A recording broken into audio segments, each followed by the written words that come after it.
Bonjour, il est 14 heures en ce dimanche 7 décembre 2014 et je vais vous parler de cette mode de la barbe, des poils que les gens laissent pousser sur leur visage. Et à mon avis,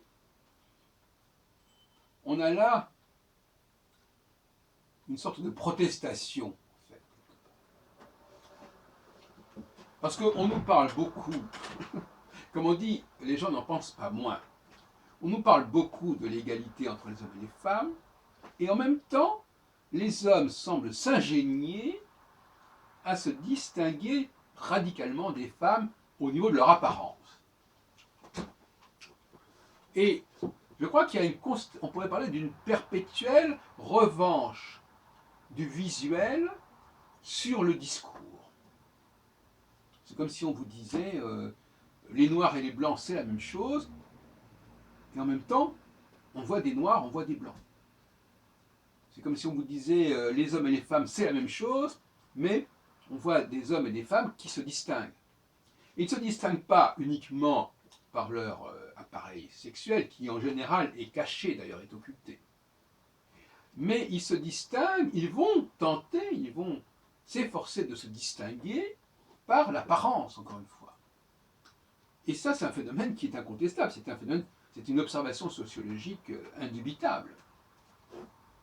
Les hommes se distinguent aujourd'hui, en 2014, plus encore qu'à l'époque des hippies, dans les années 60, où les hommes portaient des cheveux longs, et ou bien à l'époque où les femmes se coiffaient à la garçonne. Enfin, il y a toutes sortes de tentatives du retour de refoulé au niveau vestimentaire, au niveau de la coiffure, au niveau du traitement donc, de sa pilosité, etc.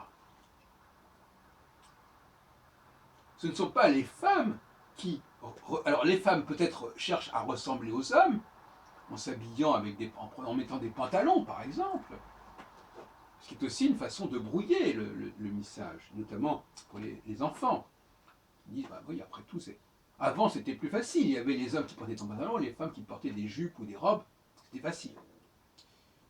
Mais on vient de voir qu'il y a d'autres solutions qui se sont manifestées.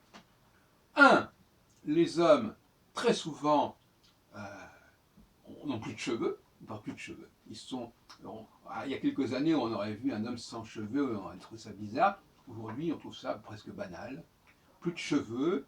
Dès qu'il y a un début de calvitie, allez hop, ça y est, on enlève tout. Et deuxièmement, on laisse pousser les poils de la barbe, plus ou moins. Parfois, on laisse carrément une barbe s'installer, mais on laisse une barbe de 2-3 jours, voilà. Tout ça parce que les femmes ne le font pas. Les femmes ont généralement des cheveux, en tout cas, elles ne se présentent pas comme chauves. Si elles ont des problèmes de calvitie, elles mettent une perruque. Et elles ne laissent pas pousser leur barbe parce que tout simplement, elles n'ont pas un système pileux comparable et elles font attention de ne pas développer ce système pileux de façon problématique. Donc, on voit bien qu'il y a ce problème-là. Et puis alors, il y a l'autre problème, c'est que la barbe masque aussi, quelque part, la différence d'âge. Hein? Si vous mettez des hommes entre 30 et 60 ans qui sont barbus, bon, si on laisse de côté la question des cheveux grisonnants, blancs, etc., qui peut être résolue, hein, on peut très bien teindre ses cheveux. Les femmes ne s'en privent pas d'ailleurs. Donc les femmes, déjà, le problème de l'âge, elles le résolvent en partie, par le lifting, par les teintures. Chez les hommes, c'est un peu plus compliqué. Mais la barbe est un mode de lifting, quelque part. Il semblerait que là encore, les jeunes ne cherchent pas du tout à avoir l'air jeunes. Le fait de laisser pousser sa barbe, ce n'est pas de l'ordre de la jeunesse. C'est plutôt la vieillesse qui est barbue. Pourquoi la vieillesse qui est barbue? Ou plutôt, ce n'est pas tellement la vieillesse qui est barbue, c'est que la barbe est une imitation de la vieillesse, est une sorte de vieillissement artificiel et un simulacre de vieillesse Parce qu'il y a un rapport entre un visage un petit peu émacié, un petit peu marqué, un petit peu ridé chez l'homme, et le visage de quelqu'un qui laisse pousser sa barbe. Et qui va laisser également des traces sur son visage. La différence, évidemment, c'est que ces traces, on peut les effacer, alors qu'on ne peut pas forcément effacer la marque du temps, bien qu'il y ait, comme on a dit, des chirurgies esthétiques. Mais ce n'est pas le problème. Le problème, c'est qu'effectivement, si je laisse pousser ma barbe, je me donne un aspect qui n'est pas si éloigné que cela de celui de l'homme mûr, marqué par la vie. Donc il y a une volonté de se donner une image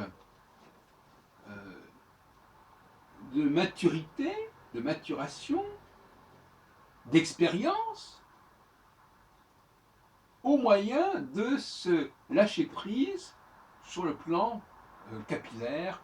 Et alors, c'est assez paradoxal parce qu'il y a un lâcher prise au niveau de la barbe et au contraire un hyper contrôle au niveau des cheveux.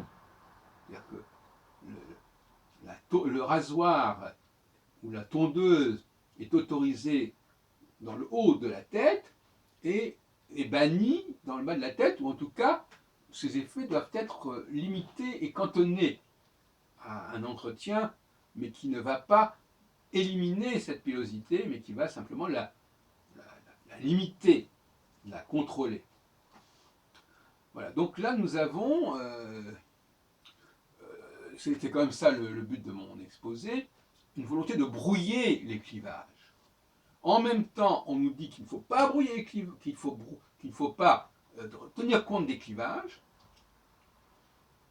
Et en même temps, il y a certains clivages, comme le clivage de l'âge, qu'on tente de brouiller, c'est vrai.